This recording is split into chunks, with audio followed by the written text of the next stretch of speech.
ನಾವು ಪ್ರಕೃತಿ ನಡುವೆ ಬೆಳೆದವರು, ಕಾಡು ಮೇಡು ಹೊಳೆ ಸಮುದ್ರ ಇದರ ಜೊತೆಗೆ ಬೆಳೆದವರು. ನಮ್ಮಲ್ಲಿ ಕಥೆಯ ಹಂದರಗಳು ಜಾಸ್ತಿ ಇದೆ. ಪ್ರತಿನಿತ್ಯನೂ ಕೂಡ ನಾವು ಆಲೋಚನೆ ಮಾಡೋ ವಿಚಾರ, ನಾವು ಉಸಿರಾಡೋದು, ನಾವು ಮಾತಾಡ್ತಾ ಇರಬೇಕಾದ್ರೂ, ಜಗಳ ಆಡಬೇಕಾದ್ರೂ ಏನೋ ಒಂದು ಕಥೆನೇ. ಅವ್ರ ಲೈಫ್ ಬಗ್ಗೆ, ಇವ್ರ ಲೈಫ್ ಬಗ್ಗೆ, ಇಲ್ಲ ಅಲ್ಲೇನೋ ಆಗಿದ್ದ ಘಟನೆ ಬಗ್ಗೆ, ಪ್ರಕೃತಿ ವಿಕೋಪದ ಬಗ್ಗೆ. ನನ್ನ ಪ್ರತಿ ಸಿನಿಮಾದಲ್ಲೂ ನೀವು ಅಬ್ಸರ್ವ್ ಮಾಡಿರ್ಬೋದು, ಒಂದು ಎಮೋಷನ್ ನನ್ನ ಪ್ರಕೃತಿ ಜೊತೆಗಿರುತ್ತೆ.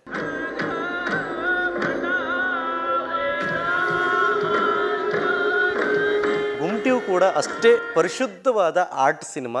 ಒಂದು ಏನೋ ಒಂದು ಆರ್ಟ್ ಪ್ಯಾಟರ್ನ್ ಅನ್ನಲ್ದೆ, ಆದರೆ ಒಂದು ಕಂಟೆಂಟ್ ಓರಿಯೆಂಟೆಡ್ ಸಿನಿಮಾ ಇದು.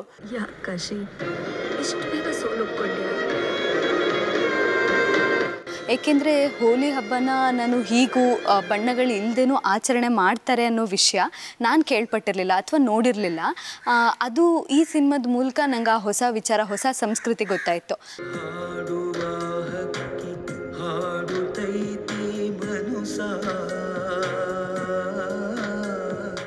ಬೆಳವಣಿಗೆ ಹೆಂಗಂತ ಹೇಳಿದ್ರೆ, ನಾವು ಒಂದು ಹೋಟ್ಲ್ ಬಿಸ್ನೆಸ್ ಮಾಡಲಿ, ಒಂದು ಅಂಗಡಿ ಬಿಸ್ನೆಸ್ ಮಾಡಲಿ, ಎಂಥದೇ ಮಾಡಲಿ, ನಮ್ಗೆ ಯಾರಿಗೂ ಗೊತ್ತಾಗೋದಿಲ್ಲ ಇದು ಸಕ್ಸಸ್ ಫ್ಲಾಪ್ ಅಂತ ಗೊತ್ತಿರೋದಿಲ್ಲ. ಯಾರ ಕೈಯಲ್ಲೂ ಯಾವುದೂ ಇಲ್ಲ. ನಾವು ಮಾಡೋದು ಶ್ರದ್ಧೆ ಭಕ್ತಿಯಿಂದ ಮಾಡಿದಾಗ ಒಂದಲ್ಲ ಒಂದಿನ ಆ ಸಕ್ಸಸ್ ಸಿಕ್ಕತ್ತೆ ಅನ್ನೋದು ನನಗೆ ನಂಬಿಕೆ ಇತ್ತು. ಕಷ್ಟದ ದಿನಗಳನ್ನೆಲ್ಲ ಮರೆತು ಒಳ್ಳೆಯ ದಿನಗಳತ್ತ ಹೆಜ್ಜೆ ಹಾಕುವ. ಆ ಕಳೆದ ಕಷ್ಟ ದಿನಗಳಿಗೆ ಯಾಕೆ ನೆನ್ಪಿಟ್ಕೊಳ್ಳೋದು.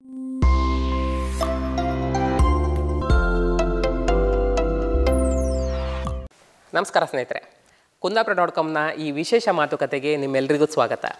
ಇವತ್ತು ನಮ್ಮ ಜೊತೆಗೆ ಕುಂದಾಪುರದ ಹುಡುಗ, ನಟ, ನಿರ್ದೇಶಕ ಸಂದೇಶ್ ಶೆಟ್ಟಿ ಆದ್ರಿ ಅವರಿದ್ದಾರೆ. ಅವ್ರ ಜೊತೆಗೆ ಮಲೆನಾಡಿನ ಹುಡುಗಿ ವೈಷ್ಣವಿ ನಾಡಿಗ ಅವರು ಕೂಡ ಇದ್ದಾರೆ. ಇವರಿಬ್ಬರು ಕೂಡ ಗುಮ್ಟಿ ಅನ್ನುವ ವಿಶೇಷ ಸಿನಿಮಾದ ಬಗ್ಗೆ ಮಾತಾಡಲಿಕ್ಕೆ ನಮ್ಮ ಜೊತೆ ಸೇರಿಕೊಂಡಿದ್ದಾರೆ. ಇಬ್ಬರನ್ನು ಕೂಡ ಕುಂದಾಪುರ.com ಪರವಾಗಿ ಸ್ವಾಗತಿಸ್ಕೊಳ್ತಾ ಇದ್ದೇನೆ. ಕುಂದಾಪುರ ಅಂತ ಬಂದಾಗ ಇಲ್ಲಿ ಕಲೆ, ಸಾಹಿತ್ಯ, ಸಂಸ್ಕೃತಿ ಎಲ್ಲ ರಂಗದಲ್ಲೂ ಪ್ರಸಿದ್ಧಿ ಪಡೆದಂಥ ವ್ಯಕ್ತಿಗಳಿದ್ದಾರೆ. ಪ್ರಸಿದ್ಧಿ ಪಡೆದಂಥ ಹಲವು ಕಲೆ, ಸಾಹಿತ್ಯ, ಸಂಸ್ಕೃತಿಗಳು ಈ ಭಾಗದಲ್ಲಿದೆ. ಹಾಗಾಗಿ ಗುಮ್ಟಿ ಅನ್ನುವ ವರ್ಲ್ಡ್ ಸಿನಿಮಾಗೆ ಬಂದಾಗ ಸಹಜವಾಗಿ ಈ ಭಾಗದವರಿಗೆ ಒಂದು ಆಸಕ್ತಿ, ಆ ಸಿನಿಮಾ ಏನಿದೆ ಅಪ್ಪ ಇದರಲ್ಲಿ ಅನ್ನುವಂಥದ್ದು. ಹಾಗಾಗಿ ಈ ಸಿನಿಮಾ ಹೆಸರಿನ ಮೂಲಕವೇ ನಾವು ಶುರು ಮಾಡುವ. ಗುಮ್ಟಿ ಏನು ಸರ್ ಅದು? ಸುನಿಬಾಯಿ, ಎಂತ ಗೊತ್ತಾಯಿತು, ಗುಮ್ಟಿ ಅಂದರೆ ಒಂದು ಜನಪದ ಕಲೆಯ ಒಂದು ಕುಡುಬಿ ಸಮುದಾಯದ್ದು, ಅಂದರೆ ಅವ್ರದ್ದು ಒಂದು ಸಂಸ್ಕೃತಿಯ ಒಂದು ವಾದ್ಯ ಅದು. ಅದು ನಮ್ಮ ಈ ಕರಾವಳಿ ಭಾಗದ ಒಂದು ಜನಪದ ಕಲೆಯ ನಂಟಿರುವಂಥದ್ದು ಒಂದು ಗುಮ್ಟಿ ಆಚರಣೆ ಬಗ್ಗೆ ನಾವು ಈ ಸಿನಿಮಾ ಮಾಡಿದ್ದು. ಅಂದರೆ ಕುಡುಬಿ ಸಮುದಾಯದವರು, ಅಂದರೆ ಪೋರ್ಚುಗೀಸರ ದಾಳಿಯಾಗಿ ಕರಾವಳಿಯಲ್ಲಿ ನೆಲೆ ನಿಂತಹ ಆ ಸಮುದಾಯ ತನ್ನ ಹೋಳಿ ಹಬ್ಬದ ದಿನದಂದು ವಿಶೇಷವಾಗಿ ಆಚರಣೆ ಮಾಡ್ಕೊಂಡು ಬಂದಿರುವಂಥ ಒಂದು ಗುಮ್ಟಿ ಆಚರಣೆಯ ಬಗ್ಗೆ. ಮತ್ತು ನಮ್ಮ ಕರ್ನಾಟಕದಲ್ಲಿ ನೀವು ಹೇಳ್ದಂಗೆ ನಮ್ಮ ಕುಂದಾಪುರ, ನಮ್ಮ ಕರಾವಳಿ ಭಾಗ ಒಂದಷ್ಟು ಜನಪದ ಕಲೆಯನ್ನು ಒಡಲೊಳಗೆ ಇಟ್ಕೊಂಡಿದೆ ಅಂತ ಹೇಳಿದ್ರೆ, ಕರ್ನಾಟಕದಲ್ಲಿ ಬೇರೆ ಬೇರೆ ರೀತಿಯ ಜನಪದ ಕಲೆಗಳಿದೆ. ನಾನು ಇಷ್ಟು ವರ್ಷ ಕಮರ್ಷಿಯಲ್ ಸಿನಿಮಾ ಮಾಡಿಕೊಂಡು ಈ ಜನಪದ ಕಲೆಯನ್ನು ಹೇಳಲಿಕ್ಕೆ ಗುಮ್ಟಿ ಮೂಲಕ ಬರ್ತಾ ಇದ್ದೀನಿ. ಇದೊಂದು ಸಂಸ್ಕೃತಿಯ ಸದ್ದು ಅಂತ ಒಂದು ಟ್ಯಾಗ್ಲೈನ್ ಇಟ್ಕೊಂಡು ನಾವು ಇದನ್ನು ಸದ್ದು ಮಾಡಲಿಕ್ಕೆ ಬರ್ತಾ ಇದ್ವಿ ಗುಮ್ಟಿ ಮೂಲಕ. ನನಗೆ ಯಾವಾಗಲೂ ಅನಿಸೋದು, ಸಿನಿಮಾದ ಗಟ್ಟಿತನ ಎಲ್ಲಿದೆ ಅಂತ ಹೇಳಿದ್ರೆ ಕಲಾತ್ಮಕ ಚಿತ್ರಗಳಲ್ಲೇ. ಗುಮ್ಟಿ ನಿಜವಾಗ್ಲೂ ಕಲಾತ್ಮಕ ಚಿತ್ರನೆಯ ಅಥವಾ ಕಮರ್ಷಿಯಲ್ ಆ್ಯಂಗಲ್ ಇದೆಯಾ, ಹೇಗೆ? ಇಲ್ಲ, ಈ ಕಮರ್ಷಿಯಲ್ ಸಿನಿಮಾ 2 ಸಿನಿಮಾಗಳನ್ನ ನಾನು ಮಾಡಿದ್ದೀನಿ, ನಿಮ್ಗೆ ಗೊತ್ತಿತ್ತು. ಮೊದಲನೇ ದಿನದಿಂದ ನಾವು ಕುಂದಾಪುರ.com ನಮಗೆ ಸಾಥ್ ಕೊಟ್ಕೊಂಡು ಬಂದಿದೆ. ಆ್ಯಕ್ಚುಲಿ ನಾವು ಹೇಳೋದೇ ಬೇಡ, ಎಲ್ಲೋ ಒಂದು ಪೋಸ್ಟರ್ ರಿಲೀಸ್ ಮಾಡಿದ್ರು, ನೀವು ನಮಗಂತ ಅಲ್ಲ, ಯಾವುದೋ ನಾನು ಬೇರೆ ಬೆಂಗಳೂರು ಸಿನಿಮಾಗಳನ್ನ ನಿಮಗೆ ಕೊಟ್ಟರು ಕೂಡ ನೀವು ಇದೊಂದು ಹಾಕಿ ಅಂತ ಹೇಳಿದ್ರೆ ಕೊಟ್ಟಿದ್ರಿ. ಬಟ್ ನಿಮ್ಮದೇ ಆದ ಒಂದು ಫಾಲೋವರ್ಸ್ ಇದ್ದಾರೆ, ಜೆನ್ಯೂನ್ ಫಾಲೋವರ್ಸ್ ಇದ್ದಾರೆ. ಮತ್ತು ನಿಮ್ಮಲ್ಲಿ ಸುದ್ದಿ ಬಂದರೆ ಅದು ಸತ್ಯ ಮತ್ತು ಅದು ಯಾವುದೇ ಫೇಕ್ ಅಲ್ಲ ಅನ್ನೋದು ಕೂಡ ಎಲ್ಲ ವಿಚಾರದಲ್ಲಿಯೂ ಕೂಡ ನಿಮ್ಮನ್ನು ನಂಬುವಂಥ ಒಂದಿಷ್ಟು ವೀಕ್ಷಕರಿದ್ದರು. ಆ ನಿಟ್ಟಿನಲ್ಲಿ ನಾವು ಗುಮ್ಟಿಯೂ ಕೂಡ ಅಷ್ಟೇ ಪ್ರಾಮಾಣಿಕವಾಗಿ ಪರಿಶುದ್ಧವಾದ ಆರ್ಟ್ ಸಿನಿಮಾ, ಒಂದು ಕಮರ್ಷಿಯಲ್ ಎಲಿಮೆಂಟ್ಸ್ ಇಲ್ಲದೆ ಒಂದು ಬ್ರಿಡ್ಜ್ ಸಿನಿಮಾ ಇದು. ಅಂದರೆ ನಿಮಗೆ ಕಂಪ್ಲೀಟು ನಿಮಗೆ ಒಂದು ಏನೋ ಒಂದು ಆರ್ಟ್ ಪ್ಯಾಟರ್ನ್ ಅನ್ನಲ್ದೆ, ಆದರೆ ಒಂದು ಕಂಟೆಂಟ್ ಓರಿಯೆಂಟೆಡ್ ಸಿನಿಮಾ ಇದು. ಇದನ್ನು ನಾವು ಹೊಸತನದಲ್ಲಿ ಒಬ್ಬ ಕಮರ್ಷಿಯಲ್ ನಿರ್ದೇಶಕ ಒಂದು ಆರ್ಟ್ ಮೂವಿ ಮಾಡಬೇಕಾದ್ರೆ ಸವಾಲುಗಳು ಜಾಸ್ತಿ ಇರುತ್ತೆ. ಆ ಸವಾಲುಗಳನ್ನೆಲ್ಲ ಇಟ್ಕೊಂಡು ಒಂದು ಪ್ರಯತ್ನ ನಾವು ಮಾಡಿತ್ತು. ಬಟ್ ನಿಮ್ಗೆ ಈ ಸಲ ಇಷ್ಟ ಆಗ್ತಾ ಅಂತೇಳಿ ಸಿನಿಮಾ. ಸಂದೇಶ್ ಅವರೇ, ನನಗೆ ಭಾಳ ಸರಿ ಅನ್ಸೋದು, ನೀವು ಮೊದಲನೇ ಸಿನಿಮಾ ಮಾಡುವ ದಿನಗಳಿಂದ ಅವತ್ತಿನ ಸ್ಟ್ರಗಲ್ ನಾನು ನೋಡ್ತಾ ಬಂದಿದ್ದೇನೆ. ನನಗೆ ಇವತ್ತಿನ ಸಂದೇಶ್ ಅವ್ರು ನೋಡಿದಾಗ ಮೋರ್ ಕಾನ್ಫಿಡೆಂಟ್, ನಿಮ್ಮ ಮುಖ ನೋಡಿದಾಗ ಅವಕಾಶಗಳು ಇನ್ನೂ ತೆರೆದುಕೊಂಡಿದೆ ಅನ್ನುವ ರೀತಿಯಲ್ಲಿ ಕಾಣಿಸ್ತಾ ಇದೆ. ಬಣ್ಣದ ಪ್ರಪಂಚ, ಅದಕ್ಕೆ ಬರುವ ಆ ಸ್ಟ್ರಗಲ್ ದಿನಗಳು ಹೆಂಗಿತ್ತು ಅಂತೇಳಿ. ನಿಮ್ಮ ಮೊದಲನೇ ಭೇಟಿ ಬಾಂಬೆಯಲ್ಲಿ ಬಾಂಬೆ ಪತ್ರಕರ್ತರ ಸಂಘದ ಒಂದು ದೊಡ್ಡ ಕಾರ್ಯಕ್ರಮ ಆಯೋಜನೆ ಆಗಿತ್ತು. ಆವಾಗ ನೀವು ಬಂದ್ರಿ.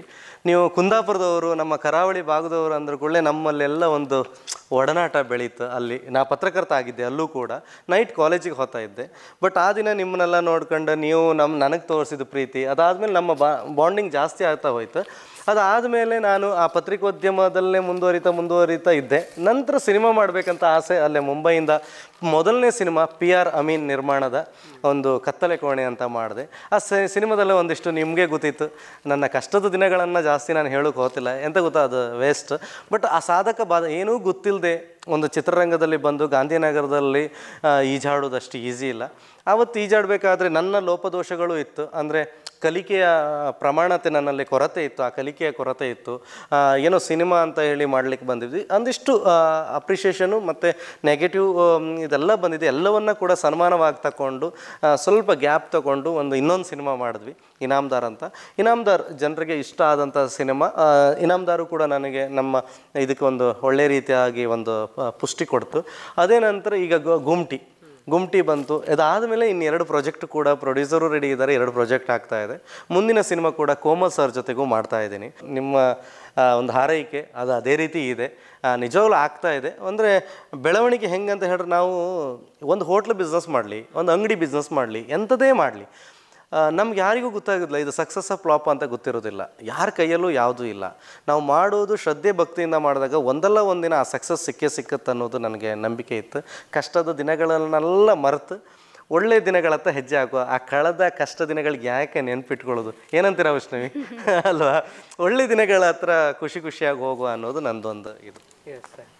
ವೈಷ್ಣವಿ ಮಲೆನಾಡಿನ ಹುಡುಗಿ, ಕರಾವಳಿ ಭಾಗಕ್ಕೆ ಬಂದಿದ್ದೀರಿ. ಕರಾವಳಿಯಲ್ಲಿ ವಿಶೇಷವಾಗಿ ಕುಂದಾಪುರ, ನಿಮ್ಮ ಹಿನ್ನೆಲೆ ಏನು, ಹೇಗೆ ಫಿಲ್ಮ್ ಲ್ಯಾಂಡಿಂಗ್ ಬಂದ್ರಿ ಅಂತೇಳಿ? ನಾನು ಮೂಲತಃ ಶಿವಮೊಗ್ಗದವಳು. ಅಲ್ಲೇ ಹುಟ್ಟಿ ಬೆಳೆದು ಅಲ್ಲೇ ಓದಿದ್ದು ಕೂಡ. ಈಗ ಸುಮಾರು 1-2 ವರ್ಷದಿಂದ ಸಿನಿಮಾದಲ್ಲಿ ಟ್ರೈ ಮಾಡ್ತಾ ಇದ್ದೆ. ಸೊ ಗುಮ್ಟಿ ನನ್ನ ಫಸ್ಟ್ ಪ್ರಾಜೆಕ್ಟ್. ಈ ವರ್ಷನೇ ನಂದು ಮೊದಲನೇ ದೊಡ್ಡ ಪ್ರಾಜೆಕ್ಟ್ ಆಗಿದ್ದು. ನಾನು ಓದಿದ್ದು ಸಾಫ್ಟ್ವೇರ್, ಕೆಲಸ ಮಾಡಿದ್ದು ಸಾಫ್ಟ್ವೇರ್ ಇಂಜಿನಿಯರಿಂಗ್, ಓದಿದ್ದು ಎಲೆಕ್ಟ್ರಿಕಲ್ ಆ್ಯಂಡ್ ಎಲೆಕ್ಟ್ರಾನಿಕ್ಸ್ ಇಂಜಿನಿಯರಿಂಗ್. ಮುಂಚೆಯಿಂದನೂ ಕಲೆನಲ್ಲಿ ಆಸಕ್ತಿ ಇತ್ತು. ನಾನು ಭರತನಾಟ್ಯಂ ಡ್ಯಾನ್ಸರ್. ಸೊ ಆಗಿಂದನೂ ಕಲೆಯಲ್ಲಿ ಒಂದು ವಿಶೇಷವಾಗಿರುವಂಥ ಆಸಕ್ತಿ, ಅದು ಡ್ಯಾನ್ಸ್ ಆಗಿರ್ಬೋದು, ಸಿನಿಮಾಗಳಾಗಿರಬಹುದು, ಪೇಂಟಿಂಗ್ ಆಗಿರಬಹುದು, ಎಲ್ಲದರಲ್ಲೂ ಇತ್ತು. ಸೊ ಟ್ರೈ ಮಾಡ್ತಾ ಗುಮ್ಟಿ ನನ್ನ ಫಸ್ಟ್ ಪ್ರಾಜೆಕ್ಟ್ ಆಯಿತು. ಫಸ್ಟ್ ಪ್ರಾಜೆಕ್ಟ್ ಮೂಲಕ ನೀವು ಎಂಟ್ರಿ ಆಗ್ತಾ ಇದ್ದೀರಿ. ನಿಮಗೆ ಆರಂಭದ ದಿನಗಳಲ್ಲಿ ಹೆಂಗೆ ಎಲ್ಲ ಸಪೋರ್ಟಿವ್ ಆಗಿದ್ದಾರಾ ಫ್ಯಾಮಿಲಿಯಲ್ಲಿ? ಅವರಿಗೆ ಒಂದು ಥರದ ಭಯ ಇದ್ದೇ ಇದೆ. ಆ ಭಯ ಏನಂತ ಎಲ್ಲರಿಗೂ ಗೊತ್ತಿರತ್ತೆ.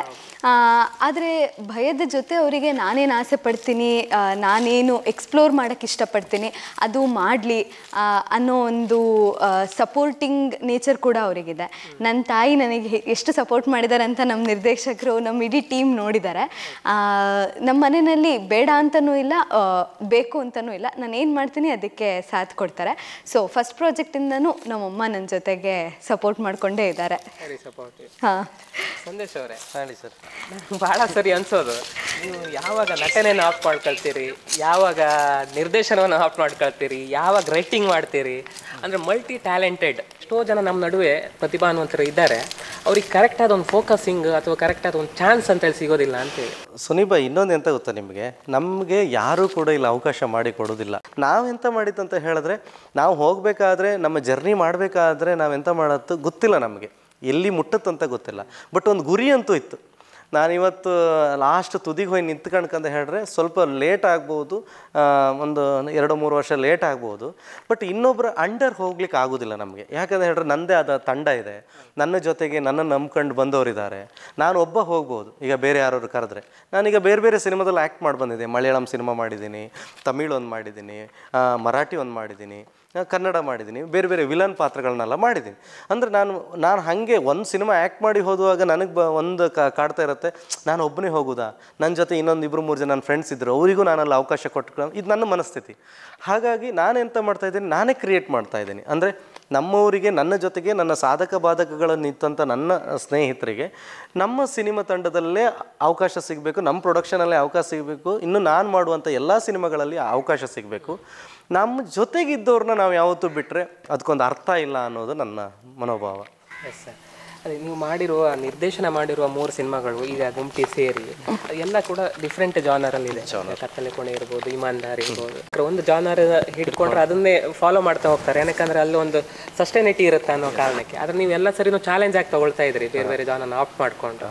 ಹೇಗೆ ಅಂತ ಹೇಳಿ ನನಗೆ ಸಿನಿಮಾ ಶಿವರಾಜ್ ಮೇವು ಅಂತ ಸಿನಿಮಾದಿಂದ ಎಡಿಟರ್ ಅವರು, ಇವತ್ತು ಕೂಡ ಅವರೇ ಎಡಿಟರ್. ಅವರು ಪ್ರತಿ ಸಲ ನಾನು ಎಡಿಟಿಂಗ್ ಡೆಸ್ಕಿಗೆ ಹೋಗಿ ನಾವು ಕೂತ್ಕೊಂಡಾಗ ಅವ್ರು ಹೇಳೋದು, ಶೆಟ್ರ ನನಗೆ ಒಂದು ಖುಷಿ ಆಗೋದೇನಂತ ಹೇಳಿದ್ರೆ, ಒಂದು ಸಲ ಮಾಡಿದ ಸಿನಿಮಾದ ಫ್ಲೇವರು ಇನ್ನೊಂದು ಸಿನಿಮಾದಲ್ಲಿ 10% ಕಾಣೋದಿಲ್ಲ ನಿಮ್ಮದು.